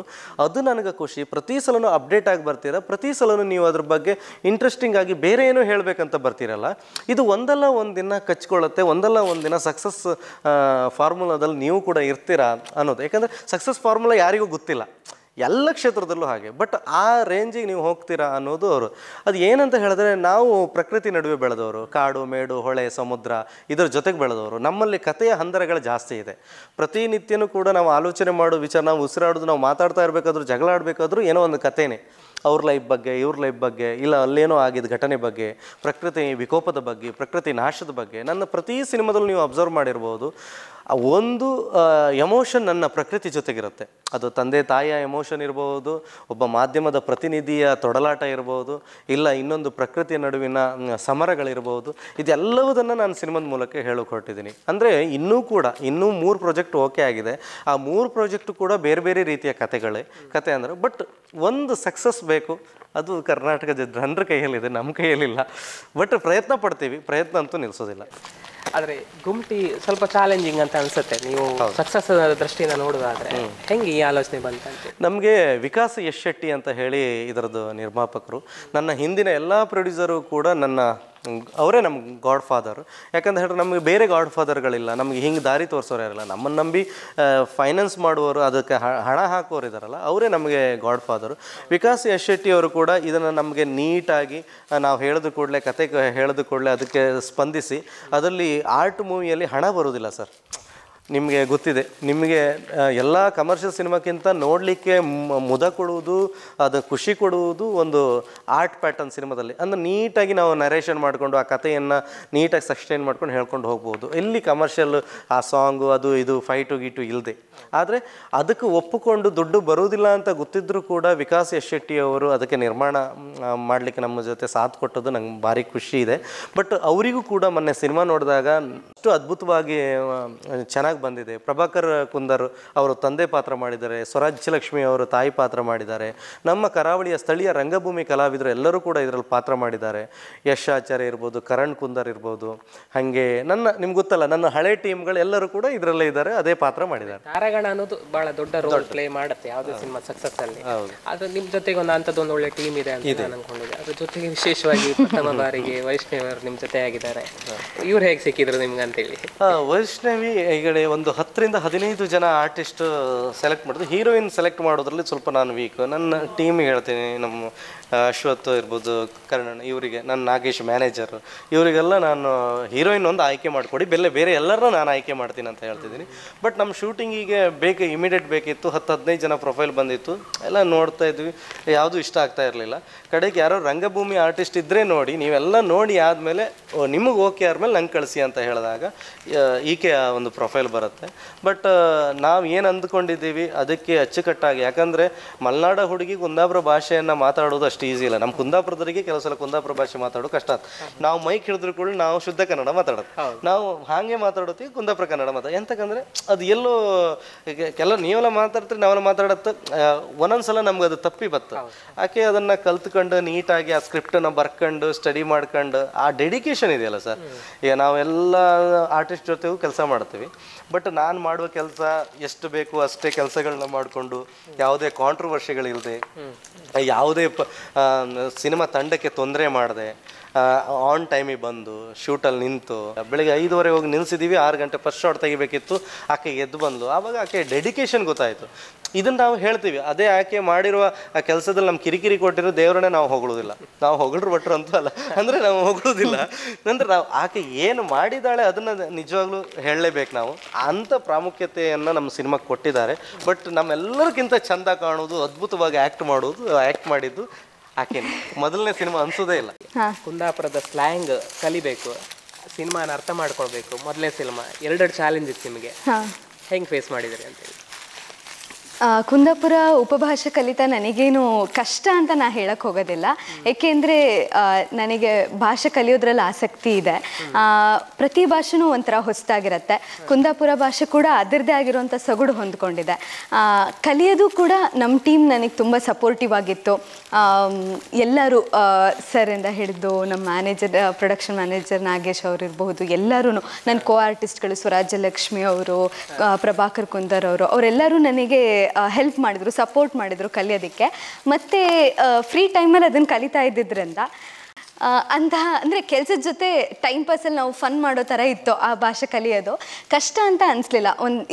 ಈ ಪ್ರಾಜೆಕ್ಟಿನ ಫನ್ ಪಾರ್ಟ್ ಅಂತ ಅಂದರೆ ನಾನು ಕುಂದಾಪುರ ಉಪಭಾಷೆ ಕಲ್ತಿರೋದು ಅಂತ ಹೇಳ್ಬೋದು. ಡೈಲಾಗ್ ಹೇಳ್ಬೋದು ಕುಂದಾಪುರ ಕನ್ನಡದಲ್ಲಿ ಯಾವ್ದಾದ್ರು? ನನಗೆ ಪದಗಳೆಲ್ಲ ಗೊತ್ತು. ಅಲ್ಲಿ ಸ್ವಲ್ಪ ಕಾಣಿ ಕಾಣಿ ಅಂತ ಅಂತೀರಾ ನೀವು, ನೋಡಿ ಅಲ್ಲಿ ನೋಡಿ ಒಂಚೂರು, ನಾವು ಅಲ್ಲಿ ನೋಡಿ ಅಂತ ಅನ್ನೋದಕ್ಕೆ ಒಂಚೂರು ಆಮೇಲೆ ನಾವು ನೀವು ಹಿಂಗೆ ಅಂದ್ಕೊಂಡಿದ್ದ ಅಂತ ನಾವು ಅಂತೀವಿ, ಅಂದರೆ ನೀವು ನಾನು ಹಂಗೆ ಎಣಿಸ್ಕೊಂಡಿದ್ದೆ ಅಂತ ಅಂತೀರಾ, ಎಣಿಸ್ಕೊಂಡಿದ್ದೆ ಅಂತೀರಾ. ಆಮೇಲೆ ನಾವು ಒಂಚೂರು ಕಾಮ್ಕಿತ್ತು ತೋರು ಒಂಚೂರು ಅಂದ ಹಾಗೆ ಮಾತಾಡ್ತೀರಾ. ಬಟ್ ಪೂರ್ತಿ ನಾನು ನಿಮ್ಮ ಥರ ಅಷ್ಟು ಪೂರ್ತಿ ನನಗೆ ಸ್ವಂತವಾಗಿ ಹೇಳೋಕ್ಕೆ ಬರೋದಿಲ್ಲ. ಬಟ್ ಸ್ಕ್ರಿಪ್ಟ್ ಏನಾದರೂ ಕೊಟ್ಟರೆ ಅಥವಾ ನೀವು ನನಗೆ ಹೇಳಿಕೊಟ್ರೆ ಹೇಳೋದಕ್ಕೆ ಬರುತ್ತೆ. ಅಷ್ಟು ಕಾನ್ಫಿಡೆನ್ಸ್ ಬಂದಿದೆ ಪ್ರಾಜೆಕ್ಟ್ ಮಾಡಿದ ಮೇಲೆ. ಅದೇ ನಾನು ಟ್ರೈಲರ್ ಗಮನಿಸ್ತಾ ಇದ್ದೆ, ಅದು ಭಾಳ ವೈರಲ್ ಆಗ್ತಾ ಇದೆ, ವ್ಯೂಸ್ ಭಾಳ ಬರ್ತಾ ಇದೆ, ಒಳ್ಳೆ ರೆಸ್ಪಾನ್ಸ್ ಬರ್ತಾ ಇದೆ. ವಿಶೇಷವಾಗಿ ಒಟ್ಟಾರೆ ಟ್ರೈಲರ್ ಪಾರ್ಟಿಗೆ ಬಂದಿರುವ ರೆಸ್ಪಾನ್ಸನ್ನು ಹೆಂಗೆ ಎಂಜಾಯ್ ಮಾಡ್ತಾ ಇದ್ದೀರಿ ಸರ್? ಸರ್, ಒಂದು ಖುಷಿ ಆಯ್ತು. ಒಂದು ಕಂಟೆಂಟ್ ಓರಿಯೆಂಟೆಡ್ ಸಿನಿಮಾ, ಒಂದು ಆರ್ಟ್ ಪ್ಯಾಟರ್ನ್ ಸಿನಿಮಾಕ್ಕೆ ಸಿಗುವಂಥ ರೆಸ್ಪಾನ್ಸ್ ಅಂದರೆ ನನಗೆ ಆಡಿಯನ್ಸ್ ನಾಡಿ ಮಿಡಿತ ಹಿಡ್ಕೊಳ್ಳಿಕ್ಕೆ ಇದುವರೆಗೂ ಆಗಲಿಲ್ಲ ನನಗೆ. ಬಟ್ ಈ ಸಿನಿಮಾದ ಮೂಲಕ ನನಗೆ ಆಗ್ತಾಯಿತ್ತು. ಅಂದರೆ ಆಗ್ತಾಯಿತ್ತು ಅಂತ ಹೇಳಿದ್ರೆ ಎಷ್ಟೋ ಜನ ಫೋನ್ ಮಾಡಿ ಹೇಳೋರು ನನಗೆ, ನೀನು ಅಭಿನಯದಲ್ಲಿ ಸುಧಾರಿಸಿದೆಯಾ, ನಿನ್ನ ಅಭಿನಯ ತುಂಬ ಚೆನ್ನಾಗಾಯಿತು, ಪ್ರತಿಯೊಬ್ಬರು ಆರ್ಟಿಸ್ಟು ಕೂಡ ತುಂಬ ಚೆನ್ನಾಗಿ ಮಾಡಿದ್ದಾರೆ, ಮತ್ತು ಒಂದು ಕತೆ ಹೇಳ್ತಾ ಇದೆ, ಎಮೋಷನ್ ಕನೆಕ್ಟ್ ಆಗ್ತಾ ಇದೆ. ಕಾಶಿ ಇಷ್ಟು ಬೇಗ ಸೋಲೊಪ್ಕೊಂಡ್ಯಾ ಅಂತ ಹೇಳಿ ಒಂದು ಎಮೋಷನ್, ಅದು ಹುಬ್ಬಳ್ಳಿ ಬಸ್ ಸ್ಟ್ಯಾಂಡಲ್ಲಿ ಕೂತ್ಕೊಂಡು ತೆಗೆದಿದ್ದು ಸುನಿಲ್ ಭಾಯ್. ಅದು ಹೆಂಗೆ ಕನೆಕ್ಟ್ ಆಗುತ್ತೆ ಅಂತ ಹೇಳಿದ್ರೆ, ಇಡೀ ಟ್ರೈಲರಲ್ಲಿ ಒಂದು ಎಮೋಷನ್ ಅನ್ನೋದು ನಮ್ಗೆ ಗೊತ್ತಿಲ್ದಿದ್ದಂಗೆ ಕನೆಕ್ಟ್ ಆಗಿಬಿಡುತ್ತೆ. ಒಂದು ಡೈಲಾಗು ಅಂದರೆ ನನಗೆ ಅರ್ಥ ಆಗಿದ್ದು, ಯಾವತ್ತೂ ಕೂಡ ಕಂಟೆಂಟ್ ಓರಿಯೆಂಟೆಡ್ ಆಗಿ ನಾವು ಸಿನಿಮಾ ಮಾಡಿದಾಗ, ಜನರಿಗೆ ಆ ಎಮೋಷನ್ ಕನೆಕ್ಟ್ ಆದಾಗ, ಈ ಪಾತ್ರ ನಾವು ಅನಿಸಿದಾಗ, ಮತ್ತು ಈ ಕಥೆಯಲ್ಲಿ ನಮ್ಮ ಜೀವನ ಇದ್ದಾಗ ಗ್ಯಾರಂಟಿ ಒಪ್ಕೊಂತರು. ಅಷ್ಟು ಗೊತ್ತಾಪಕ್ಕೆ ನಮ್ಗೆ ಇಷ್ಟು ದಿನ ಬೇಕಾಯ್ತು ಅನಿಸ್ತು. ಸರ್, ಈಗ ಗುಮ್ಟಿ ನಾವು ಆಗಲೇ ಡಿಸ್ಕಸ್ ಮಾಡ್ತು, ನಿಮ್ಮ ಫಿಲ್ಮ್ ಪ್ಲ್ಯಾನ್ ಬಗ್ಗೆ ಮಾತಾಡ್ತು. ಆದರೆ ಅದೊಂದು ಸಮುದಾಯದ ಸಂಗೀತ ವಾದನ ಗುಮ್ಟಿ ಅನ್ನೋದು, ಅದನ್ನು ನೀವು ಒಂದು ಸಿನಿಮಾದ ಟೈಟ್ಲಾಗಿ ಬಳಸ್ಕೋತೀರಿ. ಮತ್ತು ಆ ಸಿನಿಮಾ ಅದರ ಸುತ್ತನೇ ನಡೆಯುತ್ತಾ ಅಥವಾ ಕಮ್ಯುನಿಟಿ ಸುತ್ತ ನಡೆಯುತ್ತಾ, ಹೇಗಿರುತ್ತೆ ಅಂತ? ಟೋಟಲ್ ಓವರಾಲು ಆ ಕಮ್ಯುನಿಟಿ ಸುತ್ತಲೇ ನಡೆಯೋದು, ಆ ಸಮುದಾಯ ಏನಿದೆ ಅಲ್ಲ, ಅವ್ರ ಸುತ್ತಲೇ ನಡೆಯುವಂಥ ಘಟನೆ. ಅದರಲ್ಲಿ ಅವರ ಹೋರಾಟ, ಅವರ ತೊಡಲಾಟ, ಮತ್ತು ಆ ಕಾಶಿಮಲ್ಲಿ ಅನ್ನುವ ಎರಡು ಪಾತ್ರಗಳು, ಮತ್ತು ಒಬ್ಬ ನಿಜವಾದ ವರದಿಗಾರನ ಕರ್ತವ್ಯ ಏನು. ಈಗ ನೀವು ಹಳ್ಳಿಗಳಿಗೆಲ್ಲ ಹೋಗಿ ಸುದ್ದಿ ಮಾಡ್ತೀರಿ, ನೀವೆಲ್ಲೋ ನಿಮ್ಮ ಹತ್ರ ಒಂದು 500 ರೂಪಾಯಿ ಪೆಟ್ರೋಲ್ ಹಾಕ್ಕೊಂಡು ನಿಮ್ಗೆ ಅದ್ರಲ್ಲಿ ಒಂದು 10 ರೂಪಾಯಿನೂ ಬರೋದಿಲ್ಲ ಸೋನಿ. ನೀವು ಅದನ್ನೇನು ಮಾಡ್ತೀರಿ, ಹೋಗಿ ಸುದ್ದಿ ಮಾಡಿ ಆ ಜನರಿಗೆ ನ್ಯಾಯ ಒದಗಿಸೋಕ್ಕೆ ಪ್ರಯತ್ನ ಪಡ್ತೀವಿ. ಅಷ್ಟು ವರದಿಗಾರರು ಇದ್ದಾರೆ ನಮ್ಮಲ್ಲಿ. ಅದೆಷ್ಟು ವರದಿಗಾರರು, ಆ ರೀತಿ ಜಾನ್ ಡಿಸೋಜ ಥರ ವರದಿಗಾರರು, ಅಂದರೆ ಆ ರೀತಿ ವರದಿಗಾರರು ತುಂಬ ಜನ ಇದ್ದಾರೆ ನಮ್ಮಲ್ಲಿ. ಅಂಥ ವರದಿಗಾರರು ಅವ್ರು ಮಾಡುವ ವರದಿಯಿಂದಲೇ ಅವ್ರ ಇನ್ನೂ ನಾವು ಕಷ್ಟ ಇದ್ದರೂ ಕೂಡ ಅವ್ರ ಜೀವನ ಸರಿಯಾಗಲಿ ಅನ್ನೋ ಒಂದು ಮನೋಭಾವ ಇದೆಯಲ್ಲ, ಅದು ನನ್ನ ಸಿನಿಮಾದಲ್ಲಿರುವ ವರದಿಗಾರ ಆ ಕೆಲಸ ಮಾಡ್ತಾನೆ. ಇಂಥದ್ದೆಲ್ಲ ಇದೆ. ಬಟ್ ಇಡೀ ಸಿನಿಮಾ ಯಾವುದು ಕೂಡ ಟ್ರ್ಯಾಕಿಂದ ಹೊರಗೆ ಹೋಗದೆ ಇಡೀ ಸಮುದಾಯದ ಒಳಗೆ ಆ ಸಿನಿಮಾವನ್ನು ನಾವು ಕಟ್ಕೊಟ್ಟಿದ್ದೀವಿ. ಅದೇ ನಾನು ಟ್ರೇಲರಲ್ಲಿ ನೋಡ್ತಾ ಇದ್ದೆ, ಕುಡುಬಿ ಸಮುದಾಯದಲ್ಲಿ ವಿಶೇಷವಾಗಿ ಹೋಳಿ ನೃತ್ಯ ಅನ್ನೋದಕ್ಕೆ ದೊಡ್ಡ ಇದಿದೆ. ಹೋಳಿ ಹುಣ್ಣಿಮೆ ಸಂದರ್ಭದಲ್ಲಿ 1 ವಾರಗಳ ಕಾಲ ಅದನ್ನು ಸೆಲೆಬ್ರೇಟ್ ಮಾಡ್ತಾರೆ. ನೀವು ಆ ಸಮುದಾಯದ ಜೊತೆ ಹೆಂಗೆ ಕನೆಕ್ಟ್ ಆದ್ರಿ ಅಂತೇಳಿ ಸಿನಿಮಾ ಪ್ರಾಜೆಕ್ಟ್ ಮೂಲಕ? ಇದು ದೊಡ್ಡ ಕತೆ. ಯಾಕಂದರೆ ನಾನು ನಮ್ಮ ಸ್ನೇಹಿತ ಅಶ್ವಥಾಚಾರ್ಯ ಇದ್ದಾರಲ್ಲ, ನಾವು ಸುದ್ದಿ ಟಿ ವಿಯಲ್ಲಿ ನಾನು ವರದಿ ಮಾಡುವಾಗ ಅವರು ವಿಜಯವಾಣಿಯಲ್ಲಿದ್ದರು. ಆ ವರದಿ ಮಾಡ್ತಾ ಇರಬೇಕಾದ್ರೆ ನಾವು ಆ ಸಮುದಾಯವನ್ನು ವರದಿ ಮಾಡಲಿಕ್ಕೆ ಹೋಗಿತ್ತು. ಆವಾಗ ನಾನು ಇವ್ರಿಗೆ ಹೇಳಿದೆ, ಒಂದು ಡಾಕ್ಯುಮೆಂಟ್ರಿ ಮಾಡಬೇಕು, ಇಲ್ಲ ಒಂದು ಸಿನಿಮಾ ಏನಾದ್ರು ಮಾಡಬೇಕು ಅಂತ ಹೇಳಿದಾಗ ಅವರು ಆಯಿತು ಅಂತ ಹೇಳಿ ಬಂದಿದ್ವಿ. ಅದಾದಮೇಲೆ 8 ವರ್ಷನೋ 10 ವರ್ಷ ಆದಮೇಲೆ ಅದು ಸಿನಿಮಾ ಆಗ್ತಾಯಿದೆ. ಅದು ಖುಷಿ ಆಗ್ತಾಯಿದೆ. ಅದಾದಮೇಲೆ ಅವ್ರ ಜೊತೆಗೆ ಅದರಲ್ಲಿ ನಾಲೆಜ್ ಇರುವಂಥ ಪರ್ಸನ್ ಒಬ್ಬರಿದ್ದಾರೆ, ಅವರು ಮಾಸ್ಟ್ರು, ಅವರು ಅದರ ಬಗ್ಗೆ ಡಾಕ್ಯುಮೆಂಟ್ರಿ ಮಾಡಿದ್ದಾರೆ. ಆ ಡಾಕ್ಯುಮೆಂಟ್ರಿ ಲೆವೆಲಿಗೆ ಸಿನಿಮಾ ಮಾಡೋದಾದರೆ ಇನ್ನೂ ಅದರ ಕತೆ ಆಳ ಇನ್ನೂ ಡೆಪ್ತ್ ಬೇರೆ ಇದೆ. ಬಟ್ ನಮಗೆ ಇರುವ ಸಮಯ ಮತ್ತು ಆ ಹೋಳಿ ಹಬ್ಬದ ಆಚರಣೆಯ ಒಳಗಡೆ ನಾವು ಆ ಸಿನಿಮಾ ಶೂಟ್ ಮುಗಿಸ್ಬೇಕಿರೋದು ಒಂದು ಸವಾಲು. ಅವ್ರದ್ದು ಮತ್ತೆ ಹೋಳಿ ಬಟ್ಟೆಯನ್ನು ಬೇರೆ ಯಾರು ಹಾಕಲಿಕ್ಕಿಲ್ಲ, ಆ ಕಾಸ್ಟ್ಯೂಮನ್ನು ಬೇರೆ ಧರಿಸ್ಲಿಕ್ಕಿಲ್ಲ. ಅವರು ಆಚರಣೆಯ ಜೊತೆಗೆ ನಾವು ಅದನ್ನು ಇನ್ವಾಲ್ವ್ಮೆಂಟ್ ಆಗೋದಿದೆಯಲ್ಲ, ಅದು ನಮ್ಗೆ ತುಂಬ ಚಾಲೆಂಜಿಂಗ್ ಅನಿಸ್ತು. ಆ ಚಾಲೆಂಜಿಂಗೆಲ್ಲ ಇಟ್ಕೊಂಡು ನಾವು ಮಾಡಿದ್ವಿ. ಅವ್ರ ಹತ್ರನೇ ಅದರದ ಮಾಹಿತಿ ತಗೊಂಡು, ಅವ್ರ ಹತ್ರನೇ ನಾವು ಆ ವಿಚಾರಗಳನ್ನೆಲ್ಲ ತಿಳ್ಕೊಂಡು, ಎಲ್ಲೂ ಕೂಡ ಒಂದು ಸಮುದಾಯಕ್ಕೆ ಧಕ್ಕೆ ಬರದೇ ಇದ್ದಂಗೆ, ಎಲ್ಲೂ ಕೂಡ ಒಂದು ಸಮುದಾಯದ ಆಚರಣೆಗೆ ನಮ್ಮಿಂದ ಚ್ಯುತಿ ಬರೆದಿದ್ದಂಗೆ ಎಲ್ಲ ಜಾಗರೂಕತೆಯಿಂದ ನಾವು ಮಾಡಿದ್ವಿ. ಸರ್, ಸಿನಿಮಾ ಅಂದಾಗ ನೀವು ವಿಕಾಸ್ ಅವ್ರ ಹೆಸರು ಹೇಳಿ, ವಿಟಮಿನ್ ಎಂ ಇಂಪಾರ್ಟೆಂಟ್. ಹೇಗೆ ರೆಸ್ಪಾನ್ಸಿವ್ ಆಗಿತ್ತಾ? ಇಲ್ಲ, ತುಂಬ ಚೆನ್ನಾಗಿತ್ತು. ಅವರಿಗೆ ಅವರೊಂದು ದೊಡ್ಡ ಸಿನಿಮಾ ಮಾಡಬೇಕು ಅಂತ ನನ್ನ ಹತ್ರ ಬಂದಿದ್ದು. ನಾನು ಇನಾಮದಾರ ಆಗೋಕ್ಕಿಂತ ಇನಾಮದಾರ ಆಗ್ತಾ ಇರಬೇಕಾದ್ರೆ ಅವ್ರು ಬಂದಿದ್ದು. ಒಂದು ದೊಡ್ಡ ಸಿನಿಮಾದ ಬಜೆಟ್ ಇಟ್ಕೊಂಡು ಬಂದಿದ್ದರು. ನಾನು ಸದ್ಯದ ಪರಿಸ್ಥಿತಿ ಅಂದರೆ ನಂಗೆ ಇನಾಮದಾರ ಮಧ್ಯೆ ಆಗ್ತಾ ಇರುವಾಗ ಬಂದಿದ್ದವರು. ಆವಾಗಲೇ ಗೊತ್ತಿತ್ತು, ನೋಡೋಣ ನಮ್ದು ಈ ಸಿನಿಮಾ ಆಗಲಿ ಮುಂದಿನ ನೋಡೋಣ ಅಂದ್ಕೊಂಡ್ರು. ಅವರು ಒಂದು ತುಳು ಸಿನಿಮಾ ಮಾಡಬೇಕು ಅಂದ್ಕೊಂಡ್ಬಂದಿದ್ರು. ನಾನು ಸದ್ಯದ ಪರಿಸ್ಥಿತಿ ಎಲ್ಲ ಕಡೆನೂ ಕೆಟ್ಟದಾಗಿದೆ, ಒಬ್ಬ ಪ್ರೊಡ್ಯೂಸರ್ ಸಿಗ್ದ ಅಂದ್ರೂ ಕೂಡ ಹುಯ್ಯೋ ಅಂತ ಹೇಳಿ ಸಿನಿಮಾ ಮಾಡೋದಲ್ಲ, ವೆಯ್ಟ್ ಮಾಡಿ ಅಂದೆ. ಅವರು 1.5 2 ವರ್ಷ ನನಗೋಸ್ಕರ ಕಾದರು. ಬೇರೆ ಯಾವ ನಿರ್ದೇಶಕರ ಜೊತೆಗೂ ಹೋಗಲಿಲ್ಲ, ಅವ್ರ ಹತ್ರ ದುಡ್ಡಿತ್ತು ಅಂತ ಹೇಳಿ ಬೇರೆಯವ್ರ ಜೊತೆ ಹೋಗಲಿಲ್ಲ, ಕಾದರು. ಅದಾದಮೇಲೆ ನಾನು ಹೇಳಿದೆ, ಒಂದು ಸಣ್ಣ ಸಿನಿಮಾ ಮಾಡುವ. ಇನಾಮದಾರ ಆದಮೇಲೆ ಹೇಳಿದೆ, ಸಣ್ಣ ಬಜೆಟಿನ ಸಿನಿಮಾ ಮಾಡುವ. ಇದೇನಾದರೂ ಸಕ್ಸಸ್ ಆಯ್ತು ಅಂತ ಹೇಳಿದ್ರೆ ದೊಡ್ಡ ಸಿನಿಮಾಕ್ಕೆ ಕೈ ಹಾಕುವ. ಯಾಕಂದರೆ ಇಲ್ಲಿ ಬಿಸ್ನೆಸ್ ಹೆಂಗೆ ಏನು ಅಂತ ಹೇಳಿ ನನಗೆ ಗೊತ್ತಿಲ್ಲ. ಹೊಸ ಹೀರೋಗಂತೂ ಹೋಗೋದು ತುಂಬ ಕಷ್ಟ ಆಗುತ್ತೆ, ನೋಡ್ಕೊಂಡು ಹೋಗುವ ಅಂತ ಹೇಳಿದಾಗ ಈ ಸಿನಿಮಾ ಒಂದು ಸಬ್ಸಿಡಿ ಆ ರೀತಿ ಕ್ಯಾಟಗರಿಯಲ್ಲಿ ಇಟ್ಕೊಂಡು ನಾವು ಮಾಡಿದ್ದು. ಬಟ್ ಗಾಡ್ ಗ್ರೇಸ್ ಒಂದು ಖುಷಿ ಆಗ್ತಾ ಇದೆ, ಇವಾಗ 2 ಫೆಸ್ಟಿವಲಲ್ಲಿ, ಇಂಟರ್ನ್ಯಾಷನಲ್ ಫೆಸ್ಟಿವಲಲ್ಲಿ ನಮ್ಮ ಸಿನಿಮಾ ಸೆಲೆಕ್ಟ್ ಆಯ್ತು. ಭಾಳ ಖುಷಿ ವಿಚಾರನೇ. ಅಂದರೆ ಅಧಿಕೃತವಾಗಿ ಸಿನಿಮಾ ರಿಲೀಸ್ ಆಗೋದು ಒಂದು ಬಾಕು, ಅಂದರೆ ಒಂದು ಆತಂಕ ಖುಷಿ ಆ ಕಡೆ ಇದೆ. ಇನ್ನೊಂದು ಈ ಥರ ಫೆಸ್ಟಿವಲ್ಗಳಿಗೆ ಸೆಲೆಕ್ಟ್ ಆಗುವಂಥದ್ದು ಆರ್ಟ್ ಮೂವಿ ಇದರಲ್ಲಿ, ಅದು ಫಸ್ಟ್ ಲೈಫಲ್ಲೇ ಫಸ್ಟ್. ಅಂದರೆ ಸುನಿ, ನಾವು ಎಂತ ಹೇಳೋಗುತ್ತಾ ನಿಮಗೆ, ನಾವು ಏನೇನೋ ಅಂದ್ಕೊಂಡು ಮಾಡ್ತೀವಲ್ಲ ಅದು ಏನೂ ಆಗೋದಿಲ್ಲ. ನಾವು ಏನೂ ಅಂದ್ಕೊಂಡೇ ಮಾಡ್ತಿದ್ದಾಗ ಆ ದೇವರು ಪಾಪ ಒದ್ದಾಡಿದ ಗುರು, ಮತ್ತು ಇಡೀ ಕರ್ನಾಟಕ ಜನರು ಪಾಪ ಒದ್ದಾಡ್ತಾ ಇದ್ದಾನೆ. ನಾನು ಟ್ಯಾಕಿಸಿಗೆ ಹೋಗಿ ಅವ್ನ ಸಿನಿಮಾ ನೋಡೋಕ್ಕೂ ಆಗಿಲ್ಲ ನನಗೆ, ಆದರೂ ಅವ್ನು ಸಿನಿಮಾ ಮಾಡೋದು ಬಿಡಲಿಲ್ಲ. ನಾನು ಒಂದು ಸಿನಿಮಾನೂ ಅವ್ನು ನೋಡಿಲ್ಲ. ಈ ರೀತಿ ಇದ್ದಾಗ ಯಾರೋ ಒಬ್ಬರು ಹಳಿಯರು ಪಾಪ ಗಂಡಂದಳಿ ಹೇಳಿರೇನು, ಅದಕ್ಕೆ ತಥಾಸ್ತು ಅಂದರು. ಈಗ ನಮಗದೆಲ್ಲ ಕ್ರೆಡಿಟ್ ಒಂದೊಂದು ದೇವ್ರು ಕೊಡ್ತಾ ಇದ್ದಾನೆ, ಅದು ಕೈ ಕೊಡ್ತಾ ಉಂಟು. ಬಟ್ ಇದು ನಮ್ಮ ಖುಷಿ. ಇಷ್ಟು ದಿನ ಪಟ್ಟ ಕಷ್ಟಕ್ಕೆ, ಇಷ್ಟು ದಿನ ಪಟ್ಟ, ನಾನು ಕಷ್ಟ ಅಂತ ಹೇಳೋದಿಲ್ಲ ಸುನಿ, ಯಾಕಂದರೆ ನಮ್ಮ ಕರ್ತವ್ಯ ಇದು. ಬಟ್ ಆ ಶ್ರಮಕ್ಕೆ ಒಂದು ಪ್ರತಿಫಲ ಸಿಗಿದಾಗ ಅದನ್ನು ಫಸ್ಟ್ ಖುಷಿ ಪಡುವವರೇ ನಾನು, ನನ್ನ ಕುಟುಂಬ, ನನ್ನ ಸ್ನೇಹಿತರ ಬಳಗ, ನನ್ನೊಟ್ಟಿಗಿರುವಂಥ ಆ್ಯಕ್ಟ್ ಮಾಡಿದವರು, ಇವರೆಲ್ಲ ಖುಷಿ ಪಡ್ತಾಯಿದ್ರು. ಅದರಲ್ಲಿ ಈಗ ನಿಮ್ಗೆ ಎಷ್ಟು ಖುಷಿಯಾಗಿಲ್ಲ? ಅಂದರೆ ನಿಮ್ಮ ಮೊದಲಿನ ದಿನಗಳನ್ನು ನೋಡಿದ ನನಗೆ, ಅಂದರೆ ಮೊದಲಿಂದ ಅಂತ ಹೇಳಿದ್ರೆ ನಿಮ್ಮ ಫ್ಯಾಮಿಲಿ ಕಡೆಯಿಂದ ನೀವೇನು ಸ್ಟ್ರಗಲ್ ಮಾಡಿರಲಿಲ್ಲ, ನಿಮ್ಗಿರುವ ಫ್ಯಾಷನ್ ನೀವು ಸ್ಟ್ರಗಲ್ ಮಾಡುವಾಗ ನನಗೆ ಆ ಕಾರಣಕ್ಕೆ ನಾನು ಭಾಳ ಖುಷಿ ಪಡ್ತೇನೆ ಅಂತ ಹೇಳಿ. ಸಂದೇಶ್ರೇ, ಅದೇ ಫಿಲ್ಮ್ ಫೆಸ್ಟಿವಲ್ ಅಂದಾಗ ಅದೇ ಭಾಳ ಖುಷಿ ಆಗುತ್ತೆ. 2 ಫಿಲ್ಮ್ ಫೆಸ್ಟಿವಲಿಗೆ ಅದು ಈ ಸಂದರ್ಭದಲ್ಲಿ ಸೆಲೆಕ್ಟ್ ಆಗೋದು ಅಂತ ಹೇಳಿದ್ರೆ ಭಾಳ ಸ್ಪೆಷಲ್ ಅಂತೇಳಿ. ಮತ್ತು ಬೇರೆ ಯಾವ ಫಿಲ್ಮ್ ಫೆಸ್ಟಿವಲಿಗೆ ಸೆಲೆಕ್ಟ್ ಆಗೋ ಲಕ್ಷಣಗಳಿದೆಯಾ? ಅಂದರೆ ಟೋಟಲ್ ನ್ಯಾಷನಲ್ ಮತ್ತು ಇಂಟರ್ನ್ಯಾಷನಲ್ಲು 26 ಫಿಲ್ಮ್ ಫೆಸ್ಟಿವಲಿಗೆ ನಾವು ಹಾಕಿದ್ದೀವಿ ಸಲ. ಅದು ನಮಗೊಂದು ಹೊಸ ಇದು ಅನುಭವ ಇದು. ನಾವು ಇಷ್ಟು ಸಿನಿಮಾಗಳನ್ನು ಮಾಡಿದಾಗ ನಾವು ಯಾವುದೂ ಕೂಡ ಹಾಕಲಿಲ್ಲ. ಸದ್ಯ ಇದೀಗ ಫೆಸ್ಟಿವಲಲ್ಲಿ 2 ಸಿನಿಮಾ ಫೆಸ್ಟಿವಲಲ್ಲಿ ಆಯ್ಕೆ ಆಗಿದೆ. ಒಂದು ಇಂಡಿಪೆಂಡೆಂಟ್ ಫಿಲ್ಮ್ ಫೆಸ್ಟಿವಲ್ ಮತ್ತು ಇನ್ನೊಂದು ಕೋಕೆ ಫಿಲ್ಮ್ ಫೆಸ್ಟಿವಲ್ ಅಲ್ಲಿ ಆಯ್ಕೆ ಆಗಿದೆ, ಸೆಲೆಕ್ಟ್ ಆಗಿದೆ. ಬಟ್ ಖುಷಿ ಆಗುತ್ತೆ. ಅಂದ್ರೆ ಪ್ರಶಸ್ತಿ ಬರುವುದು ಬಿಡುವುದು ಬೇರೆ, ಸೆಲೆಕ್ಟ್ ಆಗೋದೇ ದೊಡ್ಡ ಮಹತ್ವವಾದ ಹೆಜ್ಜೆ. ಅದು ನಮ್ಮ ಸಿನಿಮಾವನ್ನ ಕನ್ಸಿಡರ್ ಮಾಡಿ ಸೆಲೆಕ್ಟ್ ಮಾಡಿರೋದು ನನಗೆ ತುಂಬಾ ಖುಷಿ ಆಗ್ತಿತ್ತು.